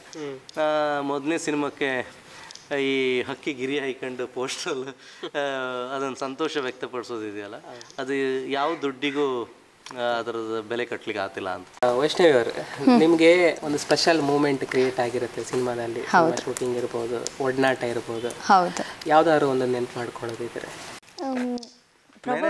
ಮ್ಯಾನೇಜರ್ ಕಿರಿಕಿರಿ ಕೊಡೋದು ವೆರಿ ಸ್ಪೆಷಲ್. ಇಲ್ಲಪ್ಪ, ನಮ್ಮ ಸಿನಿಮಾದ ಮ್ಯಾನೇಜರ್ ಆ ಥರ ಏನಿಲ್ಲ, ಎಲ್ಲ ತುಂಬ ಚೆನ್ನಾಗಿ ಮ್ಯಾನೇಜ್ ಮಾಡಿಕೊಟ್ರು. ಎಲ್ಲದಕ್ಕಿಂತ ಮೆಮೊರೇಬಲ್ ಅಂತ ಅಂದರೆ ಪ್ರಾಬಬ್ಲಿ ನಾವು ಸುರಾಲ್ ಅರಮನೆ ಹತ್ರ ಶೂಟಿಂಗ್ ಮಾಡಿದ್ವಿ. ಅರಮನೆ ಒಳಗಡೆ ಹೋಗಿ ನೋಡೋ ಅಂಥ ಅವಕಾಶ ಸಿಕ್ತು. ಆಮೇಲೆ ಇದು ಹೋಲಿ ಟೈಮಲ್ಲಿ ಏನು ಕುಡುಬಿ ಜನಾಂಗದವರು ಆಚರಣೆ ಮಾಡ್ತಾರೆ, ಆ ಆಚರಣೆಯನ್ನು ನೋಡಿದ್ದೇ ಒಂದು ಮೆಮೊರೇಬಲ್ ಟೈಮ್ ಅಂತ ಹೇಳಬಹುದು. ಏಕೆಂದರೆ ಹೋಲಿ ಹಬ್ಬನ ನಾನು ಹೀಗೂ ಬಣ್ಣಗಳು ಇಲ್ಲದೇನೂ ಆಚರಣೆ ಮಾಡ್ತಾರೆ ಅನ್ನೋ ವಿಷಯ ನಾನು ಕೇಳ್ಪಟ್ಟಿರಲಿಲ್ಲ ಅಥವಾ ನೋಡಿರಲಿಲ್ಲ. ಅದು ಈ ಸಿನಿಮಾದ ಮೂಲಕ ನಂಗೆ ಆ ಹೊಸ ವಿಚಾರ, ಹೊಸ ಸಂಸ್ಕೃತಿ ಗೊತ್ತಾಯಿತು. ಬೇರೆ ಎಲ್ಲ ನಾವು ಮಜಾ ಮಾಡಿದ್ದು ಅದೆಲ್ಲದೂ ಇದೆ, ಅದೆಲ್ಲ ಇಲ್ಲ ಅಂತ ಅಲ್ಲ. ಆದರೆ ಅದಕ್ಕಿಂತ ಹೆಚ್ಚಾಗಿ ಒಂದು ಮೆಮೊರೇಬಲ್ ಮೂಮೆಂಟ್ ಅಂತ ಅಂದರೆ ಅಷ್ಟು ಜನ ಒಟ್ಟಿಗೆ ಅವರ ಒಂದು ವೇಷಭೂಷಣಗಳನ್ನು ತೊಟ್ಟು ಈ ಥರ ಆಚರಣೆ ಮಾಡುವಂಥ ಒಂದು ದೊಡ್ಡ ಇವೆಂಟನ್ನು ನಾನು ನೋಡಿದ್ದು. ಅದು ತುಂಬ ಮೆಮೊರೇಬಲ್ ಇವೆಂಟ್ ಅಂತ ಹೇಳ್ತೀನಿ. ಸಂದೇಶ್ ಅವರೇ, ಟ್ರೈಲರ್ ನೋಡಿದ ನಂತರ ಈಗ ಹೋಳಿ ಅವರು ಕುರುಬಿ ಸಮುದಾಯದವರು ಯಾರು ಸಂಪರ್ಕ ಮಾಡಿದ್ರ ನಿಮಗೆ ರೆಸ್ಪಾನ್ಸ್? ನಿನ್ನೆ ಕೂಡ ಅವ್ರ ಜೊತೆಗೆ ಇದ್ವಿ ನಾವು. ಅಂದರೆ ನಾವು ಏನು ಮಾಡಿತ್ತಂದರೆ ಕೇವಲ ಸಿನಿಮಾ ಅವರ ಕಲ್ಚರ್ನ ಮಾತ್ರ ಯೂಸ್ ಮಾಡ್ಕೊಳ್ಳದೆ ಅವ್ರನ್ನ ನಮ್ಮ ಜೊತೆ ಕರ್ಕೊಂಡು ಹೋಗಿದ್ವಿ. ಮೊನ್ನೆ ಟ್ರೈಲರ್ ಅಲ್ಲ, ಹಾಡುವ ಹಕ್ಕಿ ಅಂತ ಫಸ್ಟ್ ಒಂದು ಸಾಂಗ್ ಲಾಂಚ್ ಆಯಿತು. ಆವಾಗಲೂ ಕೂಡ ಒಂದು 7 ಜನ ಅವ್ರನ್ನ ಕರೆಸಿ ಬೆಂಗಳೂರಿನಲ್ಲಿ ಪತ್ರಕರ್ತರ ಮುಂದುಗಡೆ ಅವ್ರನ್ನ ನೃತ್ಯವನ್ನು ಮಾಡಿಸಿ ಅವ್ರ ಕಲ್ಚರ್ ಬಗ್ಗೆ ಅವ್ರ ಹತ್ರನೇ ಹೇಳಿಸಿ, ಅದೆಲ್ಲ ಬೆಂಗಳೂರು ಪತ್ರಕರ್ತರಿಗೆ ತುಂಬ ಖುಷಿ ಆಯಿತು. ಅಂದರೆ ಅವರು ಗೊತ್ತಿಲ್ಲ ಅವರಿಗೆ ಅದ್ರ ಬಗ್ಗೆ, ಅವರಿಗೆಲ್ಲ ತುಂಬ ಖುಷಿ ಆಯಿತು. ಅದೇ ನಿನ್ನೆನೂ ಕೂಡ ನಾವು ಮಾಧ್ಯಮದ ಅಂದರೆ ಒಂದು 25-30 ಜನ ಅವರು ಕೂತ್ಕೊಂಡು ಅವ್ರ ಜೊತೆಗೆ ಒಂದು ಸಂವಾದ ನಡೆಸ್ತು. ಅಂದರೆ ನಾವು ಕೇವಲ ಸಿನಿಮಾ ಮಾಡ್ತಾ ಇದ್ವಿ, ನಮ್ಮಕ್ಕಿಂತ ಜಾಸ್ತಿ ಆಳವಾದ ನಾಲೆಜ್ ಅವ್ರ ಹತ್ರ ಇದೆ. ಅಂದರೆ ಕುಡುಬಿ ಅಂತ ಹೇಳಿದ್ರೆ ಏನಂತ ಹೇಳಿದ್ರೆ ಅದೊಂದು ಕೃಷಿ ಪದ್ಧತಿಯನ್ನು ಅಳವಡಿಸ್ಕೊಂಡಂಥ ಒಂದು ಸಮುದಾಯ. ಅಂದರೆ ಆ ಕೃಷಿ ಅವರದ್ದಾದ ಅವರ ಪ್ರತಿನಿತ್ಯದ ದವಸ ಧಾನ್ಯಗಳಿರ್ಬೋದು, ವಸ್ತುಗಳಿರ್ಬೋದು, ಅವರೇ ಯಾರನ್ನೂ ಅವಲಂಬಿತವಾಗದೆ ಅವರೇ ತಮ್ಮನ್ನು ತಾವು ರೆಡಿ ಮಾಡಿಕೊಂಡು ಕೃಷಿ ಜೀವನ ಪದ್ಧತಿಯಲ್ಲಿ ಒಳಗೊಂಡಂತಹ ಒಂದು ಮುಗ್ಧ ಸಮುದಾಯ, ಮುಗ್ಧ ಜನರವರು. ಅವರ ನಡುವಿನ ಒಂದು ಬಾಂಧವ್ಯದ ಕತೆ ಹೇಳುವಾಗ, ಆ ಸಂಸ್ಕೃತಿಯ ಸದ್ದನ್ನು ಹೇಳುವಾಗ ಅವರಿಗೂ ತುಂಬ ಖುಷಿಯಾಯಿತು. ಅವರು ಇವಾಗ ಎಲ್ಲರೂ ಕೂಡ ರಾಜ್ಯಾಧ್ಯಕ್ಷರು, ಜಿಲ್ಲಾಧ್ಯಕ್ಷರು, ಅಲ್ಲಿಯ ಜನ ಎಲ್ಲರೂ ಕೂಡ ನಮ್ಮ ಜೊತೆ ಕೈ ಜೋಡಿಸಿದ್ರು. ನಾವೆಲ್ಲ ಸಿನಿಮಾ ನೋಡ್ಕೊ, ನಮ್ಮ ಸಮುದಾಯದ ಒಂದು ಸಿನಿಮಾ ಮಾಡಲಿಕ್ಕೆ ನೀವೆಲ್ಲ ಬಂದು ಮುಂದೆ ಹೋಗಿದ್ರಿ, ನಾವು ಸಿನಿಮಾ ನೋಡಿ ಅದನ್ನು ಕೀರ್ತಿ ದೇಶಾದ್ಯಂತ ಅದನ್ನು ಇದು ಮಾಡಕ್ಕಂತ ಹೇಳ್ತಿದ್ರು. ಈಗ ದೇಶಾದ್ಯಂತ ಹೋಗ್ತಾ ಇತ್ತು ಅವಾರ್ಡ್ ಮೂಲಕ. ಅದೇ ಸರ್, ಎಲ್ಲ ಕಡೆ ಪಾಸಿಟಿವ್ ಇದ್ದಾಗ ನಮ್ಮಲ್ಲಿ ಒಬ್ಬರಿಗೆ ಒಂದು ನಮ್ಮ ಟೀಮ್ ಇರ್ಬೋದು, ಹೊರಗಡೆ ಇರ್ಬೋದು, ಒಬ್ಬರು ನೆಗೆಟಿವ್ ಆಲೋಚನೆ ಮಾಡಿದ್ರೆ ಅದು ಕಂಪ್ಲೀಟ್ ನೆಗೆಟಿವ್ ಸರ್. ಪಾಸಿಟಿವ್ ಆಗಿ ಆಲೋಚನೆ ಮಾಡಿದಾಗ ಅದೆಲ್ಲವೂ ಪಾಸಿಟಿವ್ ಆಗಿ ಹೋಗುತ್ತೆ. ಅಷ್ಟೇ ಸರ್ ವ್ಯತ್ಯಾಸ, ಮತ್ತೆ ಅಂತ ಇಲ್ಲ. ಯಾವಾಗ ರಿಲೀಸ್ ಮಾಡೋ ಪ್ಲ್ಯಾನ್ ಇದೆ ಸರ್? ಡಿಸೆಂಬರ್ 4ಕ್ಕೆ ಉಡುಪಿ, ಕುಂದಾಪುರ ಮತ್ತು ಬೈಂದೂರು ಈ ಭಾಗದಲ್ಲಿ ರಿಲೀಸ್ ಆಗುತ್ತೆ. ಡಿಸೆಂಬರ್ 6ನೇ ತಾರೀಕಿನಿಂದ ಬೆಂಗಳೂರಿನಾದ್ಯಂತ, ಅಂದರೆ ಕರ್ನಾಟಕದಾದ್ಯಂತ ಎಲ್ಲ ಕಡೆ ರಿಲೀಸ್ ಆಗುತ್ತೆ. ಅಂದರೆ ಡಿಸೆಂಬರ್ 4ಕ್ಕೆ ಎಂತಕ್ಕೆ ಮಾಡಿದ್ದೀನಿ, ಶುಕ್ರವಾರ ಸಿನಿಮಾ ರಿಲೀಸ್ ಆಗೋದು. ನಾವು ಡಿಸೆಂಬರ್ 4ಕ್ಕೆ ಎಂತಕ್ಕೆ ಮಾಡೋದು ಅಂತ ಹೇಳಿದ್ರೆ, ಆ ಸಮುದಾಯದ ಜೊತೆಗೆ ನಾವು ಆ 4ನೇ ತಾರೀಕಿಗೆ ಇಲ್ಲಿ ಕೂತ್ಕೊಂಡು ಅವ್ರ ಜೊತೆಗೆ ಸಿನಿಮಾ ನೋಡಬೇಕು. ನಾವು ಮತ್ತು ಬೆಂಗಳೂರಿಗೆ ಪ್ರಮೋಷನಿಗೆ ಹೋದಾಗ, ಥಿಯೇಟ್ರ್ ವಿಸಿಟಿಗೆಲ್ಲ ಹೋದಾಗ ಮತ್ತು ನಮಗೆ ಇಲ್ಲಿ ಜಾಸ್ತಿ ಇದು ಮಾಡೋಕ್ಕಾಗ್ತಿಲ್ಲ. ಫಸ್ಟ್ ನಮ್ಮ ಊರಲ್ಲಿ ಅದರದೊಂದು ಊಜ್ಕಡ್ಡಿ ಹಜ್ಜಿ ಪೂಜೆ ಮಾಡಿ ಹೊರಡುವ ಅಂತ ಒಳ್ಳೆ ಕೆಲಸಕ್ಕೆ ಮೊದಲು ನಮ್ಮ ಮನೆಯೇ ಮುಖ್ಯ ಅಲ್ದ, ಮನೆಯಿಂದನೇ ಹೊರಡುವ ಎಲ್ಲ ಬದಿಗೆ ಅಂತ ಹೇಳಿ ರಾಜ್ಯಾದ್ಯಂತ ಪ್ರವಾಸ ಮಾಡುವ ಅಂತ. ನಿಮ್ಮ ಟ್ರೈಲರ್ ನೋಡಿದಾಗ ನಿಮ್ಮದು ಪಾತ್ರದ ಇಂಪಾರ್ಟೆನ್ಸ್ ಏನಂತೇಳಿ ಗೊತ್ತಾಗುತ್ತೆ. ಏನು ನಿಮ್ಮ ಪಾತ್ರ ಏನು ಹೇಳಿಕೊಟ್ಟಿದೆ, ಹೇಗಿದೆ? ನಾನು ಈ ಸಿನಿಮಾದಲ್ಲಿ ಮಾಡಿರುವಂಥ ಪಾತ್ರದ ಹೆಸರು ಮಲ್ಲಿ ಅಂತ. ಕಾಶಿಯ ಅತ್ತೆ ಮಗಳು, ಅವರಿಬ್ಬರು ಅತ್ತೆ ಮಾವನ ಮಕ್ಕಳು. ಅವರು ಈ ಸಿನಿಮಾದಲ್ಲಿ ಅವ್ರದ್ದು ಲವ್ ಸ್ಟೋರಿ ಅಂತ ಇಲ್ಲದೇ ಇದ್ರೂ ಕೂಡ ಅವರು ಮುಂಚೆಯಿಂದನೂ ಕೂಡ ಜೊತೆಯಲ್ಲಿರ್ತಾರೆ. ಅವ್ರ ಮಧ್ಯದಲ್ಲಿ ಒಂದು ಬಾಂಧವ್ಯ ಇರುತ್ತೆ. ಮಲ್ಲಿ ತುಂಬ ಗಟ್ಟಿಯಾಗಿರುವಂಥ ಹುಡುಗಿ. ಕಾಶಿ ಏನೇ ನಿರ್ಧಾರ ತೊಗೊಂಡ್ರು, ಸರಿ ನೀನು ಮಾಡು, ನಾನು ನಿನ್ನ ಜೊತೆ ಇರ್ತೀನಿ ಅಂತ. ಅವಳು ಹತ್ತಿರ ಇದ್ದರು, ದೂರ ಇದ್ದರು, ಅವಳು ಹೇಗೆ ಇದ್ದರೂ ಕೂಡ ಅವನ ನಿರ್ಧಾರಕ್ಕೆ ಪೂರಕವಾಗಿರುವಂಥ ಹೆಜ್ಜೆಗಳನ್ನು ಅವನ ಜೊತೆಗೆ ಹಾಕ್ತಾಳೆ. ಸಿನಿಮಾ ಮೊದಲಿಂದ ಕಡೆ ತನಕನೂ ನಾವು ನೋಡಬಹುದಾಗಿರುವಂಥದ್ದು ಏನಂದರೆ, ಮಲ್ಲಿ ಎಷ್ಟು ಗಟ್ಟಿತನದಿಂದ ಅವನ ಜೊತೆಗಿರ್ತಾಳೆ ಅಂತ, ಅವನು ಎದೆಗುಂದಾಗ ಅವಳು ಹೇಗೆ ಅವನಿಗೆ ಪ್ರೇರೇಪಿಸ್ತಾಳೆ ಅಂತ. ಸೊ ಒಂದು ಗಟ್ಟಿ ಹೆಣ್ಣಿನ ಪಾತ್ರ ಮಾಡಿರೋದು ನಾನು ಈ ಚಿತ್ರದಲ್ಲಿ. ಓಕೆ, ಸಂದೇಶ್ ಅವರು, ನಿಮ್ದು ಅದೇ ನಾವು ಆಗಲೇ ಮಾತಾಡ್ತಿತ್ತು, ನಿಮ್ಮ ಪಾತ್ರ ಹೇಗೆ ನಂದು ಇಡೀ ಸಿನಿಮಾದಲ್ಲಿ ನಾನು ಮಾಡಿರೋ ಪಾತ್ರ ಒಂದು ಚಾಲೆಂಜಿಂಗ್ ಆಗಿತ್ತು. ನಾನೆಲ್ಲ ಸಿನಿಮಾದಲ್ಲಿ ವಿಲನ್ ಪಾತ್ರವನ್ನು ಮಾಡ್ಕೊಂಡು ಬಂದಿದ್ದು. ವಿಲನ್ ಎಲ್ಲ ಅಂದರೆ ನಿಮ್ಗೆ ಗೊತ್ತಿತ್ತಲ್ಲ, ಎಲ್ಲ ಅಬ್ಬರ ಹೂ ಹಾ ಅಂತ ಕಿರಿಸ್ತಾ ಇದ್ದು ಆ ರೀತಿ ಪಾತ್ರಗಳು. ಬಟ್ ಸಿಕ್ಕಿರೋ ಪಾತ್ರಗಳೆಲ್ಲ ಹಾಗೆ. ಬಟ್ ಈ ಸಿನಿಮಾದಲ್ಲಿ ತುಂಬ ಒಂದು ಹುಡುಗನ ಪಾತ್ರ ಮಾಡಬೇಕಾದ್ರೆ ಆ ಬಾಡಿ ಲ್ಯಾಂಗ್ವೇಜು, ಆ ಇನೋಸೆನ್ಸ್, ಇದೆಲ್ಲವನ್ನ ಕ್ಯಾರಿ ಮಾಡಬೇಕಾಗಿತ್ತು. ಇದನ್ನೆಲ್ಲ ಮಾಡಬೇಕಾದ್ರೆ ನಂಗೆ ತುಂಬ ಕಷ್ಟ ಇತ್ತು. ನಮ್ಮ ಟೀಮ್ ಸಪೋರ್ಟಿಂದ ಆ ಪಾತ್ರವನ್ನು ಮಾಡೋಕ್ಕಾಯ್ತು. ನನ್ನ ತಪ್ಪುಗಳಿದ್ದರೆ ನನ್ನ ಹಿಂದುಗಡೆ ಇರೋಂಥ ಅಸಿಸ್ಟೆಂಟ್ಗಳ ಸೊಸೈಟಿಗಳು ಅದನ್ನು ತಿಳಿಸಿ, ಇದು ಹಿಂಗಲ್ಲ ಸರ್, ಹಿಂಗೆ ನಿಮ್ಗೆ ಒಂದು ಸ್ವಲ್ಪ ಕುಂಕುಮ ಇಟ್ಕೊಳ್ಳಿ, ಇನ್ನೂ ನಿಮ್ಮ ಮುಖದಲ್ಲಿ ಒಂದು ಇನೋಸೆನ್ಸ್ ಕಾಣುತ್ತೆ, ಆ ರೀತಿ ಎಲ್ಲ ಹೇಳಿ ನನ್ನ ಕ್ಯಾರೆಕ್ಟರ್ನ ಡಿಸೈನ್ ಮಾಡಿ ಅದನ್ನು ಮಾಡಿದಾಗ ಅದು ಪ್ರೇಮಲ್ಲಿ ಬಂದು ನೋಡುವಾಗ ನನಗೆ ಇದು ನಾನಾ ಅಂತ ಖುಷಿ ಆಯಿತು. ಅದಕ್ಕೆ ಒಂದು ಒಳ್ಳೆ ಟೀಮ್ ಒಟ್ಟಿಗಿದ್ದಾಗ ಎಲ್ಲವೂ ಒಳ್ಳೆ ರೀತಿಯಾಗಿ ಆಗುತ್ತೆ ಅಂತ. ಕೃಷ್ಣವರೇ, ಹೇಗೆ ನಿಮ್ಮ ಫಸ್ಟ್ ಸಿನಿಮಾ ನಿರ್ದೇಶಕರ ಜೊತೆಗೆ ಫಸ್ಟ್ ಎಕ್ಸ್ಪೀರಿಯನ್ಸ್ ಇನ್ ಸಿನಿಮಾ ಹೆಂಗಿತ್ತು ಅಂತೇಳಿ? ತುಂಬಾ ಚೆನ್ನಾಗಿತ್ತು. ನಮ್ಮ ನಿರ್ದೇಶಕರಾಗಿರ್ಬೋದು, ನಮ್ಮ ಇಡೀ ಟೀಮ್ ಆಗಿರಬಹುದು, ಎಲ್ಲರೂ ತುಂಬ ಸಪೋರ್ಟಿವ್ ಆಗಿದ್ದರು. ಒಂದಲ್ಲ ಒಂದು ವಿಚಾರಕ್ಕೆ ಏನಾದರೂ ತೊಂದರೆ ತಾಪತ್ರಯ ಆಗದಿರೋ ಥರ ನೋಡಿಕೊಂಡ್ರು. ಆದ್ರೂ ಸಹ ಹೇಗೆ ಸಾಲ್ವ್ ಮಾಡಬೇಕು, ಹೇಗೆ ಟ್ಯಾಕಲ್ ಮಾಡಬೇಕು ಅಂತ ಅವ್ರಿಗೆ ಗೊತ್ತಿತ್ತು. ಎಲ್ಲೂ ನನಗೇನು ತೊಂದರೆ ಆಗದಿರೋ ಥರ ನೋಡಿಕೊಂಡು ನಾನು ಆ್ಯಕ್ಟಿಂಗ್ ಮಾಡೋದಕ್ಕೆ ಎಷ್ಟು ಸುಸೂತ್ರವಾಗಿ ಮಾಡಬಹುದು, ಏನು ಅಡೆಚಣೆಗಳು ಇಲ್ಲದೆ ಹೇಗೆ ಮಾಡಬಹುದು ಹಾಗೆ ನನ್ನ ನೋಡಿಕೊಂಡ್ರು. ಸೊ ಫಾರ್ಚುನೇಟ್ಲಿ ನನಗೆ ಈ ಸಿನಿಮಾದಲ್ಲಿ ಒಂದು ಒಳ್ಳೆ ಎಕ್ಸ್ಪೀರಿಯನ್ಸ್ ಆಗಿದೆ. ಸೇಫ್ ಆಗಿ ನಾವು ಮಲೆನಾಡಿಗೆ ಕಳಿಸ್ಕೊಟ್ಟಿದ್ದೀವಿ ಕರಾವಳಿ. ಎಸ್ ಸರ್, ನಿಮ್ಮ ಎಲ್ಲ ಪ್ರಯತ್ನಗಳು ಯಶ ಕಾಣಲಿ ಅಂತೇಳಿ ನಾವು ಕೂಡ ಹಾರೈಸ್ತಾ, ಡಿಸೆಂಬರ್ 4ರಂದು ಗುಮ್ಟಿ ಸಿನಿಮಾ ರಿಲೀಸ್ ಆಗ್ತಾ ಇದೆ. ಆ ದಿನ ನಾವು ಕೂಡ ಸಿನಿಮಾ ನೋಡ್ತೇವೆ, ನಮ್ಮ ಪ್ರೇಕ್ಷಕರು ಕೂಡ ಸಿನಿಮಾ ನೋಡಲಿ ಅಂತೇಳಿ ನಾವು ಕೂಡ ಹಾರೈಸ್ತೇವೆ. ವಿಶೇಷವಾಗಿ ಸಂದೇಶ್ ಶೆಟ್ಟರಿಗೆ ಯಶಸ್ಸು ಸಿಗಬೇಕು, ವೈಷ್ಣವಿಯವರ ಮೊದಲನೇ ಸಿನಿಮಾ ಯಶಸ್ಸಾಗಬೇಕು ಅಂತೇಳಿ ಹಾರೈಸ್ತಾ, ನಿಮ್ಮಿಬ್ಬರಿಗೂ ಕೂಡ ಕುಂದಾಪುರ.com ಈ ವಿಶೇಷ ಸಂದರ್ಶನದಲ್ಲಿ ಪಾಲ್ಗೊಂಡು ನಿಮ್ಮ ಅನುಭವಗಳನ್ನು ಹಂಚಿಕೊಂಡೋದಕ್ಕೆ ಧನ್ಯವಾದಗಳು. Thank you.